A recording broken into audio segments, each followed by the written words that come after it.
Good evening, everyone. My name is Sadarangani. I'm an assistant professor in the College of Nursing, and I'm so thrilled tonight to really welcome you all. And we are launching this evening the first in what is going to be a series of very important conversations during these very historic times. As all of you know, I'm sure it's no secret to any of us that COVID-19 has exposed many of the cracks and vulnerabilities in our society. And tonight we're going to focus on one of the most visible, which is health equity. The series tonight is part of the Provost Cross-Cutting Initiative on Inequality in Uncertain Times. And what it is it's meant to be a series of discussions that not only highlight issues pertaining to inequality across disciplines, but really it's meant to be a dialogue around possible solutions. And just today, it's very interesting. Health Affairs published a blog post calling inequity society's most important pre-existing condition. And so we know after, if anyone listened to today's hearings, that we have a very slow path to reopening and normal life ahead of us. And our hope is that we can work together to really chart a path towards a more healthy and equitable future, despite what's taking place around us.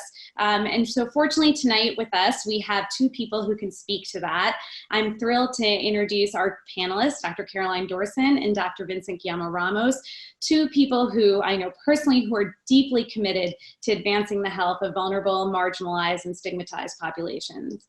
Caroline is an assistant professor in the NYU Rory Meyers College of Nursing with me. I'm very lucky to work with her. She is focused on LGBTQ populations. She's also the nursing chair of GLMA, a network of health professionals advancing LGBTQ equality, and vice chairman of the Board of Community Healthcare Network. So she's very busy. In addition, we have another amazing panelist. Vincent is a professor at the NYU School of Social Work and vice provost of mentoring and outreach for the university. So we're very lucky to have him. He's also the director and founder of the Center for Latino Adolescent and Family Health and the director of the Pilot and Mentoring Core for the Center for Drug Use and HIV Research. So thank you both.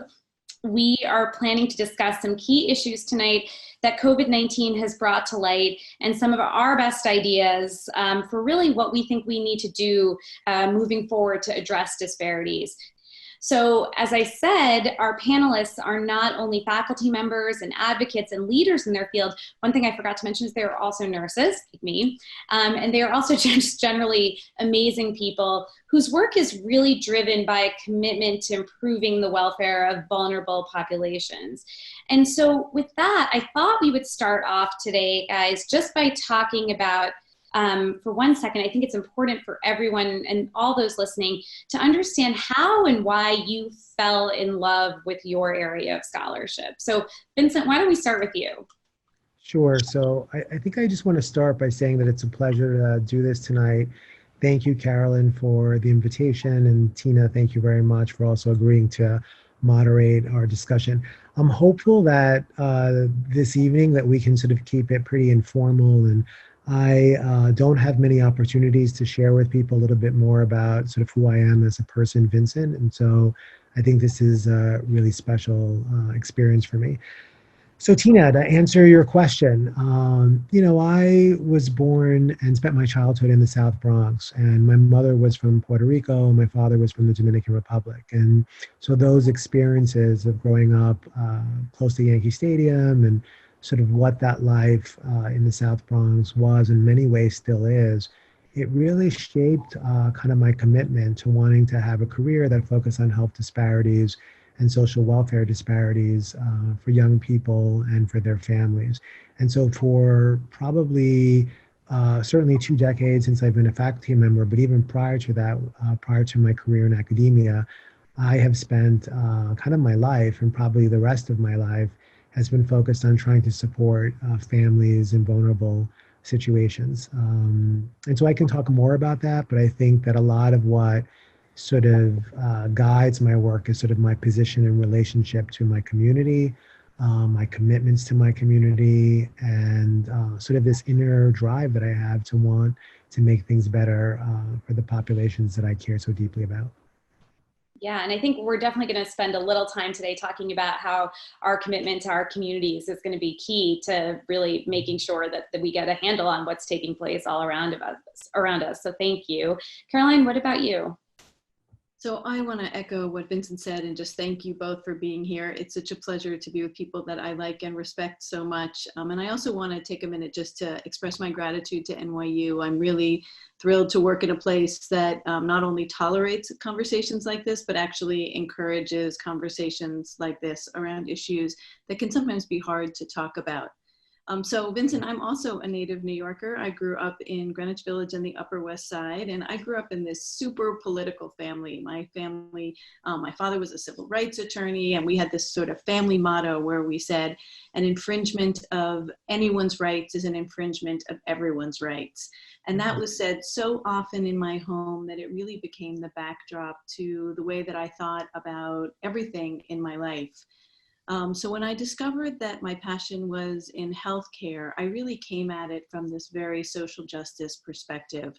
And I thought that I was going to focus mostly on women's health. I was a believer that bodily autonomy was really important, and that when we control our bodies, it actually leads to empowerment and to all of these wonderful things that come from that.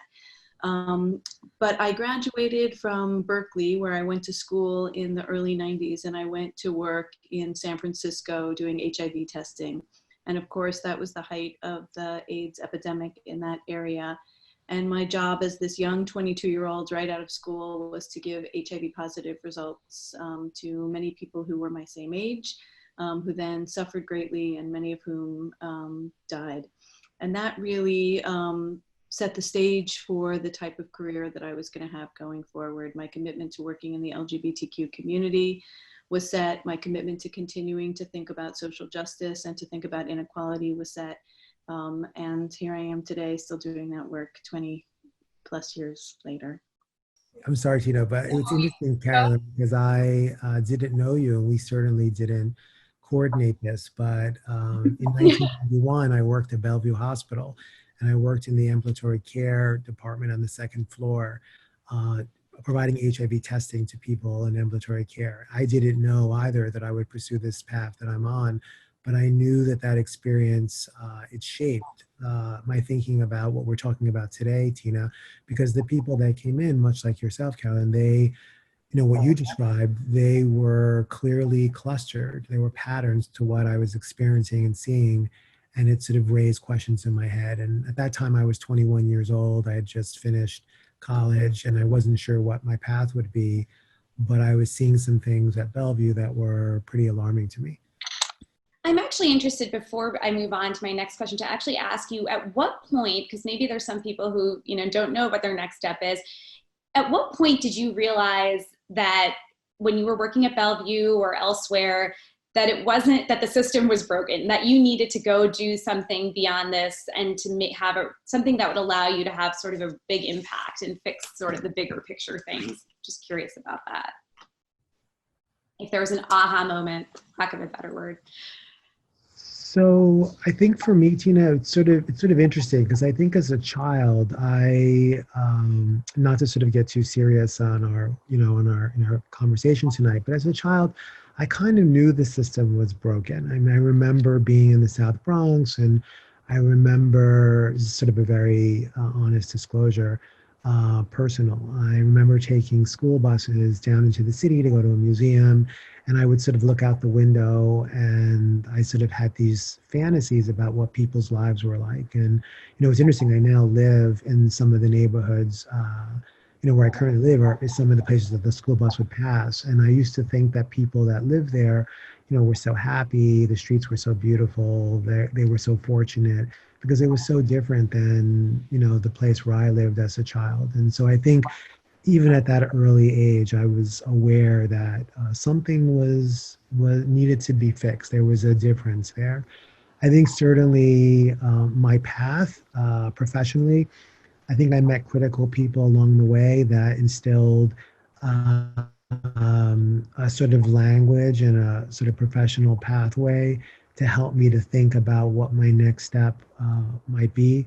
I am a hybrid. I started off with a deep, much like Carolyn, with a deep commitment to social justice, actually pursued social welfare as my first professional identity, and then became interested in public health and epidemiology, and later in my life decided that I wanted to be a nurse. and I'm currently a nurse practitioner, and I integrated those three identities together. And so for me, it's been a little bit, Tina, a little bit of a winding path, but it's made sense, and actually it's afforded me a perspective that I really value. Yeah. Yeah, it's very easy to look back at your life and to pretend that it's a straight line, but it's never right a straight line from point A to point B. It's always a bit of a puddle jump around as you find your way. And I would agree with you, Vincent, that my life was very much in New York growing up in the 70s and 80s about that visual of seeing the difference between haves and have-nots. And I suspect that we're going to be back to that place very much after, if there is an after the COVID crisis. It certainly already exists for many members of our communities and our society, but I think those differences are going to be all the more apparent and more visually apparent to more people as we weather this financial storm that we're currently in. So the children that we have now are going to grow up in a very similar, potentially very similar situation that you and I grew up in, Vincent. So, with that, that's actually a good sort of segue to my next question, which is with respect to, I want to hear a little bit about some of the work you've been doing of late, the populations that you work with, and what, based on all of your experience, all that you've seen in your work and your life, what keeps you up at night with respect to this epidemic and the people, the populations you work with and the communities that you've lived in? What is it that keeps you up? Caroline, we can start with you if you want. Sure. So for the LGBTQ community, what I'm most concerned about is what I don't know. I'm not someone who does super well with uncertainty, so this has been a little bit of a complicated period for me. But when we think about the emerging picture of health disparities that we're all seeing, where we're seeing finally in the news some coverage of the fact that Black and Brown people are suffering an undue burden with this disease, both in terms of morbidity, but also in terms of mortality, we're not seeing any stories about LGBTQ people. And the reason that we're not seeing those stories is because we still don't ask people when they're admitted to the hospital or when people even go into primary care about their sexual orientation and gender identity. And you may say, well, why does it matter in the middle of an acute crisis like this if we know about sexual orientation and gender identity? The issue here is that we know that LGBTQ people have a huge number of risk factors for COVID, both in terms of morbidity and mortality. So increased rates of obesity, increased rates of substance use, including tobacco and alcohol and illicit drugs, increased rates of cardiovascular disease, increased rates of poverty, decreased access to and utilization of primary care and preventive health care. And all of these things add up to a clinical picture that says that this might be a population that is having health disparities in this moment, and yet we don't know because we're not asking those questions. Mm-hmm. So I worry a lot about the community. There's been some very high profile deaths in the LGBTQ community, including Lorena Borjas, who there's been a lot of articles written about her, who was sort of the godmother of the Latinx trans community in New York, who passed away, unfortunately, early on in the epidemic. And so that is what keeps me up at night, what I don't know.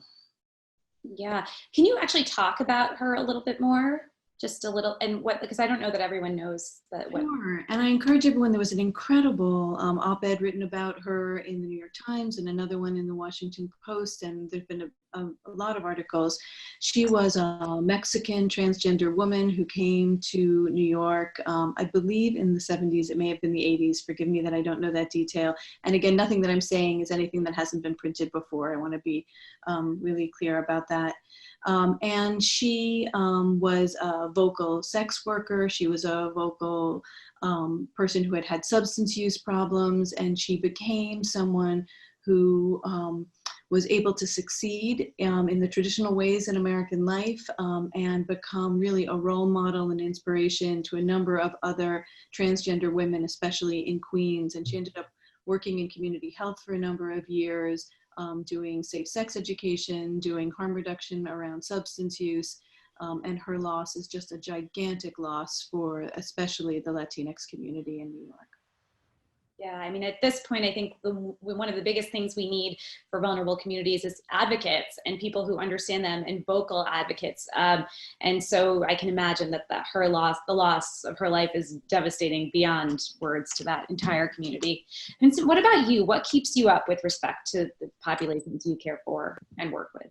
Keeps me up. I'm sort of reflecting on what Carolyn was saying. I found it very moving. And so I think for me, there are sort of two things. One is broadly, I think there's a way in which populations, and I think Carolyn gave a great example.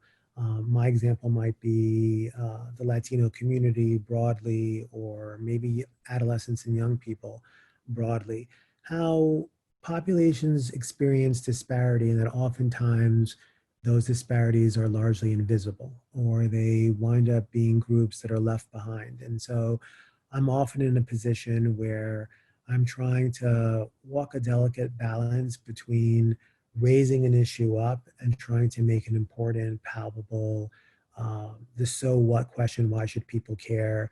Why does this matter, not just for the disparity or the population, but for everyone?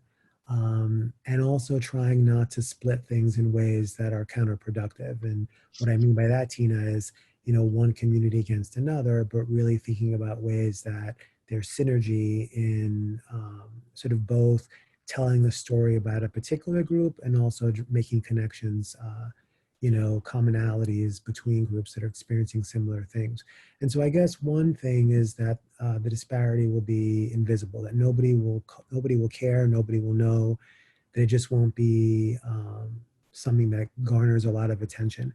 I think the second thing is that I've been increasingly interested in impact. And I think one of the important things that I care about being a university professor is not just documenting the disparity or looking for sort of empirical evidence for why things might be a certain way, or trying to use data to describe patterns in populations, but I'm really committed to strategic sort of uptake of evidence in the real world.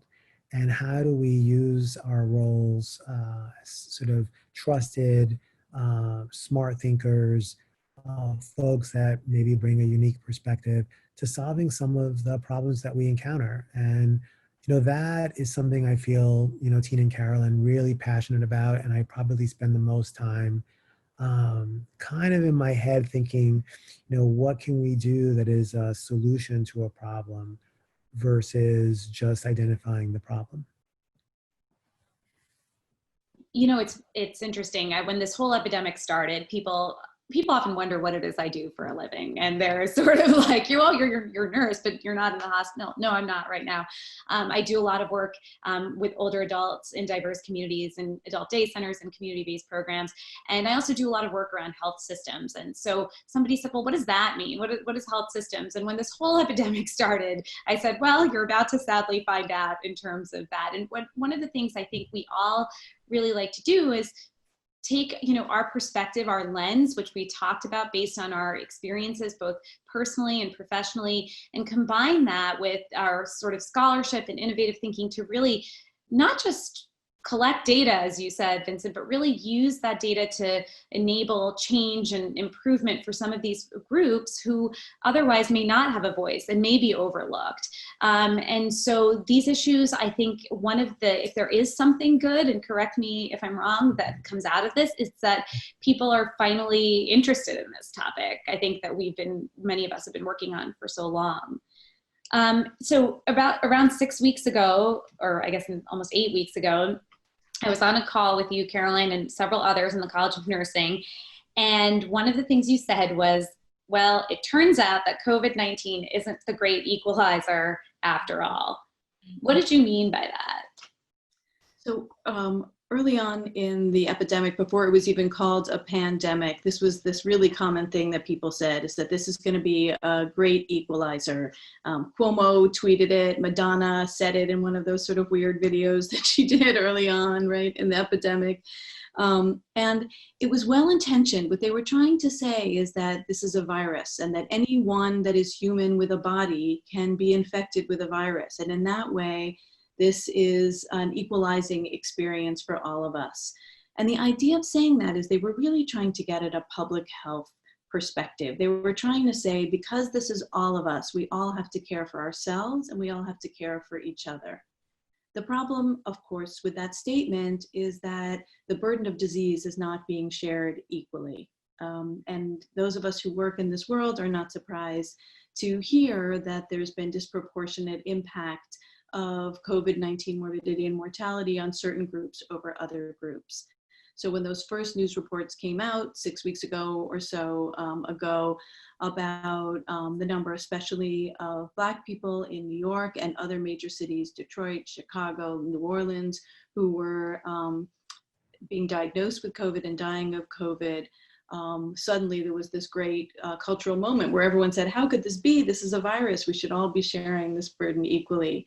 And of course, people had forgotten about all of the incredible number of issues and nuances to how people are impacted by disease, how people contract disease, and what their outcomes might be.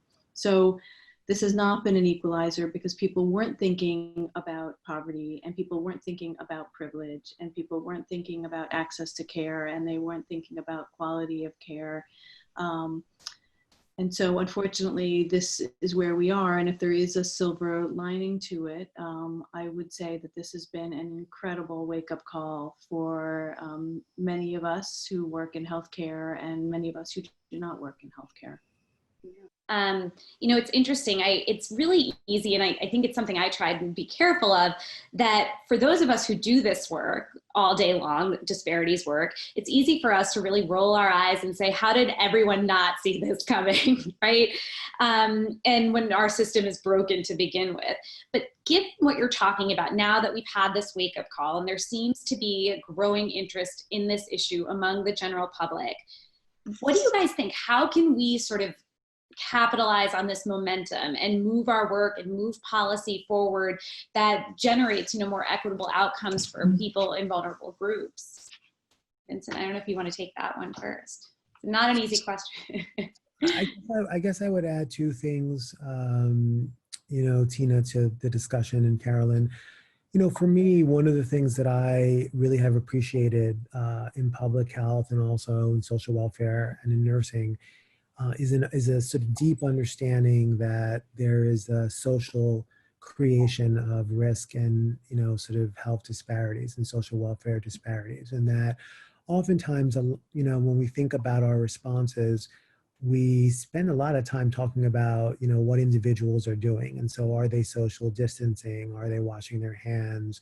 You know, are they sort of staying home? Or, you know, and we could change the outcome, right? In my area with adolescents, you know, with HIV or with STIs or unplanned pregnancies, there's somehow this idea that, you know, they're doing something that actually lends to risk and that results in the outcome that we're trying to prevent.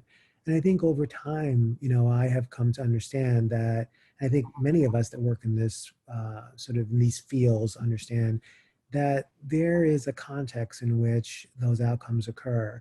And that a lot of that context oftentimes is ubiquitous, that it's part of the fabric of our society, of our institutions, of our healthcare delivery system, of our educational programs, of our social welfare organizations.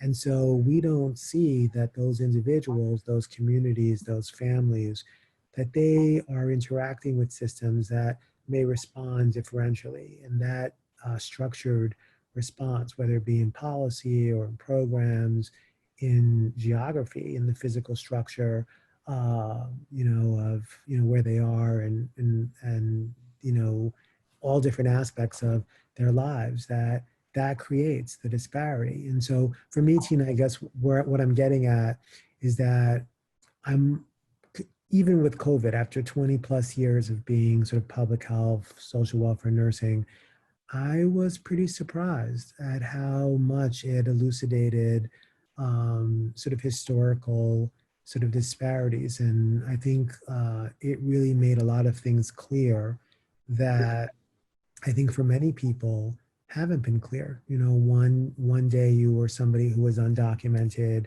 and unnecessary, and the next day you were an essential worker, and there was recognition that you actually are the reason why many of us can stay home and still have groceries, or still have deliveries, etc.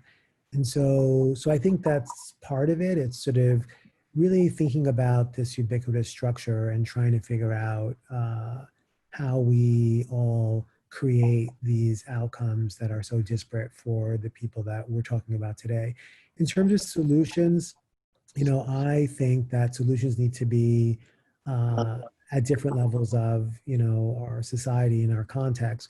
For me, I have tended to focus on family-based approaches because despite, I'll use the South Bronx as an example, despite the context perhaps being fairly homogeneous, you could argue that a community like Mott Haven, that people are generally living in a similar context. They're economically disadvantaged, they're dense communities, and I could go through and describe them, and we could make a strong argument for why that context is suboptimal. But there's variability in the outcomes that young people and their families experience, and that variability has always been of interest to me. And for me, a lot of that has to do with applied interventions that move into community, that help to identify where there are levers that can buffer or moderate what is presumably sort of contextual risk, which I think it is, but I think it doesn't always have to be for everyone if we're thinking smartly about touch points that are amenable to change. So I don't know if that makes sense, but I guess that's a long way of saying, I started this evening saying I was born in the South Bronx. There was a series of things that I was able to experience. Some of it was luck, some of it was grit, some of it was having some social capital, finding someone that could help me to bridge the next opportunity. But everyone didn't wind up in the same place. And so it's been of interest to me why. And so for me, a lot of the solutions have been about engaging communities and families for meaningful change. Vincent, can I ask a question? Something you said is really interesting to me around language. And when you were talking about that like sudden change from being an undocumented immigrant to being an essential worker, how do you think language impacts our experience of the world and our role in the world? And can the way that we speak, even in a change with 2 words, can that have a measurable impact on our health outcomes? Oh, I think absolutely. I mean, I would turn the question around, Carolyn. I know in the clinic where I do some clinical care at the Adolescent AIDS program, in the Bronx, we spent quite a bit of time trying to get the medical records to reflect the preferred names of some of our patients. And that change, having people come in and be acknowledged for who they are, I mean, that was a profound message. Just that one change. It helped people to feel welcome, to feel like they were deserving, that they were part of our clinic and they could come in and be who they really are. And so I don't want to simplify things. I think it's more than just language, but language certainly sends a clear message. I would add to that I think there's language, and then there's putting, the money where your mouth is, and saying that the individuals who, as you said, were just undocumented, marginalized, who are now the people that are keeping our lives going, and allowing us to stay home, providing them on top of this with the supports they need, and, the equitable wages and recognition and so much beyond that is going to be part of this, in my opinion, the key, because as both of you said, and really Vincent also pointed out, this is the safety and what enables people to flourish, and what's going to support people going through this. What this whole issue has brought to light is that it's not just about COVID. It's not just about the illness. We are seeing food insecurity. We are seeing trauma. We are seeing inaccess to primary care as a consequence of this. All of these things are going to come together, as we all know, to sort of really exacerbate what is a terrible situation that we're watching unfold. And so really making sure that all of the groups that we work with are fully supported with all of those things, and not just, you know, being deemed essential, but being treated as though they're essential, I think is going to be very much part of this. So I thank you both for raising that issue. Tina, to your point, I do think there's a silver lining here with this, which is I've spent a lot of time in the past few years thinking about how we teach empathy. And people who are in caring professions, whether they're social workers or nurses or physicians or occupational therapists or art therapists, whoever, come with natural empathy. And yet we all come from a particular place. We come from families and communities and religions that sometimes create a kind of conflict between our personal beliefs and our professional beliefs. And around LGBTQ issues, this has come up more than once, that someone says, I'm really struggling because I feel like I should be caring for this population, and yet the messages that I've had my whole life have been these negative messages around LGBTQ people. And so one of the ways that we help people feel empathy is by tapping into their experiences of struggle and fear and vulnerability that they've had in their life. And so they're able then to translate that to caring for other people in moments of fear and vulnerability and struggle. And so here we are in this incredible moment where suddenly we're all experiencing fear. Suddenly you can't point to someone on the street who's homeless and say, oh, that person should, you know, just get a job, that thing that we sometimes hear people say. We're all afraid around food security and housing security and our own health and the health of the people we love. And so I wonder if we're in a moment where there is some momentum, to use the word that you used, around being able to say that we're really in this together in a very different kind of way than we historically have been able to in this country. I love that. I mean, if there is one good thing, it is a, you know, outburst of empathy that, you know, many of us enter these professions with, but truly can really feel and experience at this point. And so, you know, when we talk about conquering this and getting out of this and moving forward with the world, you know, one of the things, the conversation and focus is very much around finding a vaccine and finding treatments and this clinical trial. And I think those are invaluable and wonderful, and I really hope that we get there. But one concern I have, given where I come from, is that we're going to get a vaccine, let's say, hopefully we will, fingers crossed someday, and that the people who need the most in the communities that we're talking about are not going to get them. That we are going to run into the same sort of issues where some of these scientific advancements are going to only be available to a certain subset of the population. And I'm curious about what you think needs to be done when it comes to future scientific advancement. What needs to be done to make sure that these advancements are shared and sort of distributed and translated equitably to the people who need them most? You want to start with that one, Vincent? That's such a tough question. So Tina, you asked a really tough question. And so, you know, I want to balance not answering that superficially with, you know, also not being too pessimistic. You know, I feel like I'm the pessimist on this call. So I'll keep you guys around. I don't see, I mean, I guess the communities that I have been sort of closest to, I think that there have been long-standing disparities in those communities. You know, the Bronx, I said this at the start of the call, and, you know, I don't only work in the Bronx, I work across the US and in some global locations, but most of my work has been in the Bronx. You know, the Bronx is just minutes away from certain parts of northern Manhattan, and yes, yet it might as well be a world apart. I mean, in almost every indicator, whether it be health or social, economic, education, it sort of lags relative to the other boroughs. And I don't think that's sort of a new phenomena, and yet I want to be hopeful. I see the progress, and I see that, you know, things that I care deeply about, you know, unplanned pregnancies are at an all-time low among young people. You know, if this were the 80s, you know, 1 in 2 Latina young women would be, you know, experiencing an unplanned pregnancy at least once before the age of 20. That's no longer true. I could go through a list of things that are similar, and sort of highlight, a lot of the progress that we as a country have made. I also could go through a list, Tina and Carolyn, of things that are lingering and that have been harder to change. And I would say that what's been fascinating to me is that, COVID has tremendous sort of societal will to respond. And I think in many ways it will be unprecedented, especially if you think about all the things we've had to do in such a short amount of time.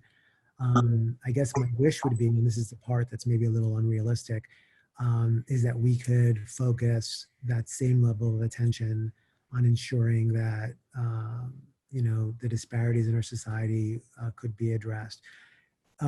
If you push me, Tina, to say, what do I think needs to happen? I think we need to ensure that when we do have, better treatments, we have sort of therapeutic or preventative, vaccines, that we are able to, deliver those to all the people that need them, particularly in the communities that need them the most.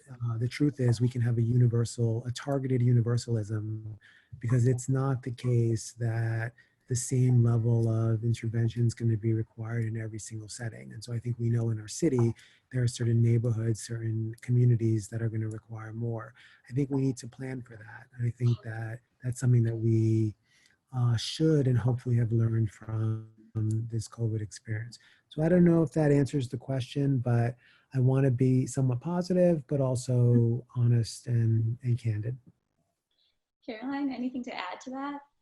I feel like I have a whole checklist. I want like a new public health infrastructure. I want Medicare for all. I want new training for healthcare providers. I'm like feeling very pragmatic tonight about all of the things that I think it would take.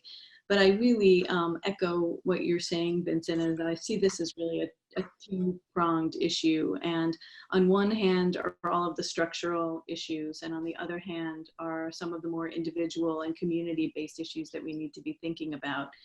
COVID has really shown us this relationship between social determinants of health and health outcomes in a way that I don't think we've ever seen before. And so thinking about things like housing and food helps us think about other things like access to preventive healthcare and utilization of preventive healthcare. And I think that structure is something that the thinkers in this country are really talking about and thinking about and talking to communities about. And I'm hoping that there's going to be some really significant change when we start thinking about healthcare priorities that are more related on these very basic things that everybody needs.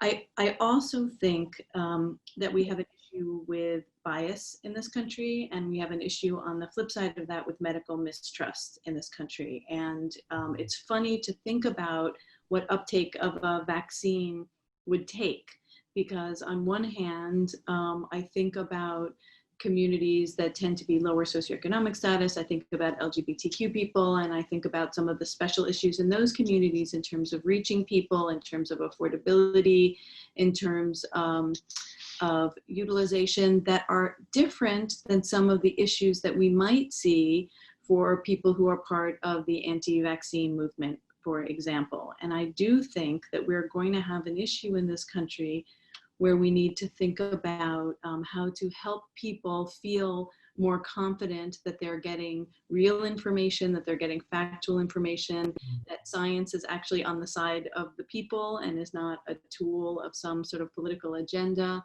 And for that, I don't know exactly how we're gonna handle that. But I do think we need to think about our messaging and working to build trust in different communities with an emphasis on thinking about exactly what you said, which is different people and different communities need different things. Yeah, I think, if I might add that I think what both of you are saying, what I agree with so clearly is that it's this is going to require is partnership with those communities. The community should be the front line. They're the first line. And so really getting in there with them, working with the people who are on the ground there to understand what that messaging should look like, what information is needed, where, the gaps truly are. I think, that is really going to be fundamental to get, we're going to have the evidence. medicines. I don't doubt this country and our, scientific infrastructure ability to produce something great, but getting it to the people who need them most, I think is going to your point, require the engagement of those communities. So I'm just gonna take a look here. One question we have is, how might the current pandemic shift your teaching or your research going forward? That's a great question. So first, I want to thank Ellen Shaw for asking that question. I'm looking at the Q&A box while we're on, and so Ellen, thank you very much. So I think a couple of things. I think first and foremost, I think when this COVID pandemic started hitting New York, and it became very real to me that this was something that the U.S. and New York City and our globe would be grappling with for some time. I think my immediate response was to think about what I might contribute. And I started writing a number of papers, and actually I'm just finishing up my third paper that sort of look at special populations. One of them looks at people who use substances and how the COVID epidemic has impacted their care. And then the other is adolescents, which is really my passion. And I think we've made some pretty big errors in terms of how we're thinking about adolescents and young people in our COVID response.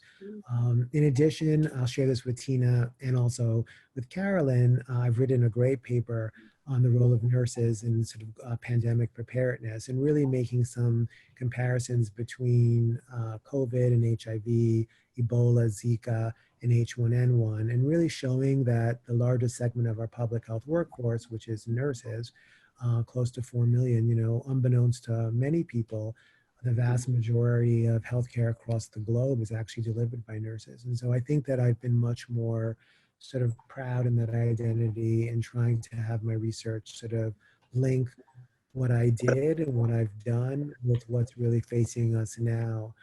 In terms of my teaching, just much stronger commitment to really trying to teach courses that look at the construction of disparate outcomes, and really framing different social and health problems from a lens that helps students to become excited about the need to critically analyze.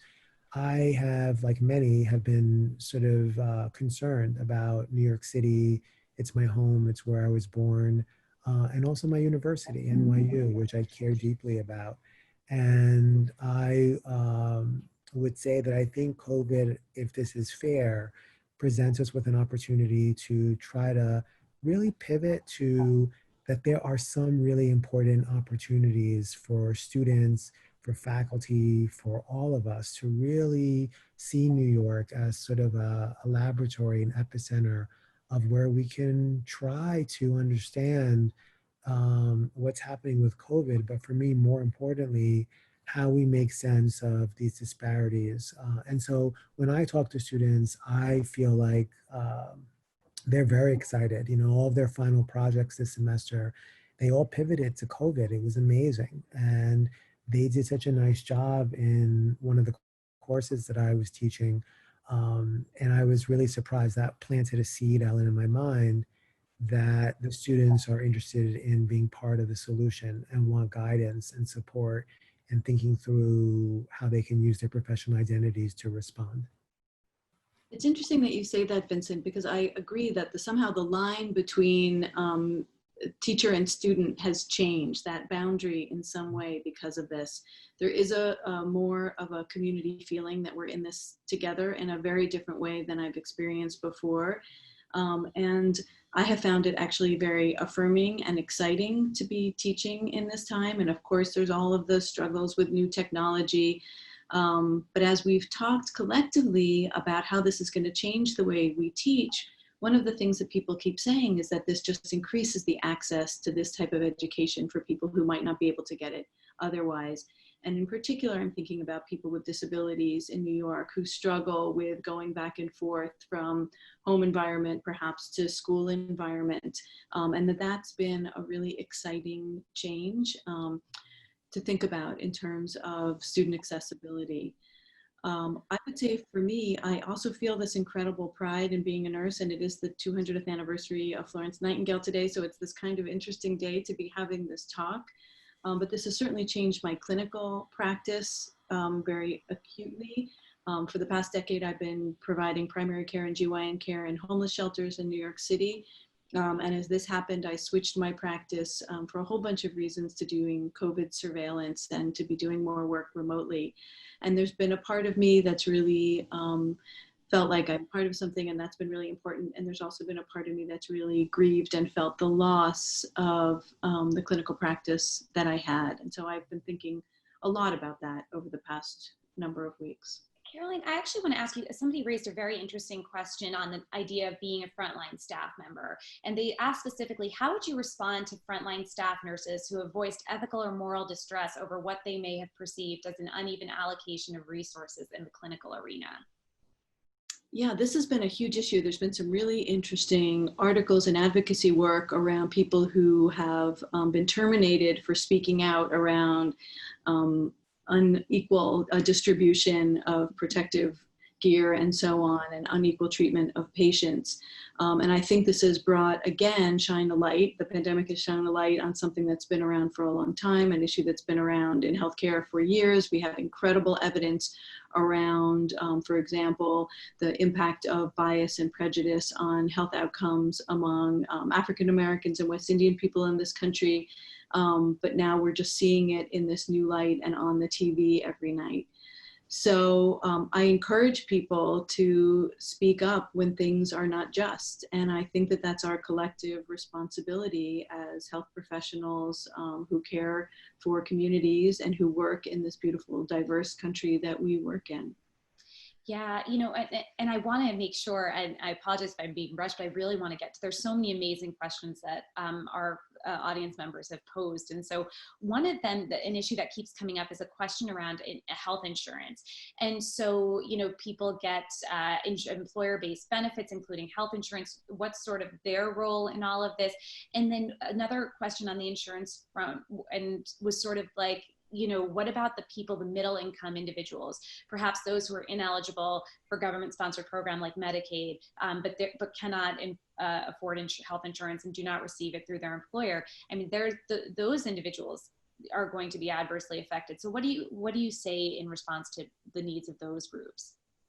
I think, Tina, that, you know, healthcare is a right. I guess that's my perspective. And I think that we need to create a system that is responsive to people's needs and that ensures that no one falls between the cracks. You know, I really like one of the notions in social welfare is this idea of distributive justice and really ensuring that the person who is the least fortunate in society has their needs actually met, and that there can be variation and people can improve their circumstances, but the person who is sort of, for lack of a better word, worse off would not be a position that any of us would want to be in, that we would feel that that position was adequate. And so I appreciate the question.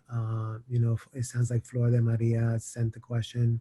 I'm also going to, Tina, just grab really quickly the question about empathy and understanding. And so Dana was asking about, you know, social workers and this notion that Carolyn brought up about empathy and truly understanding.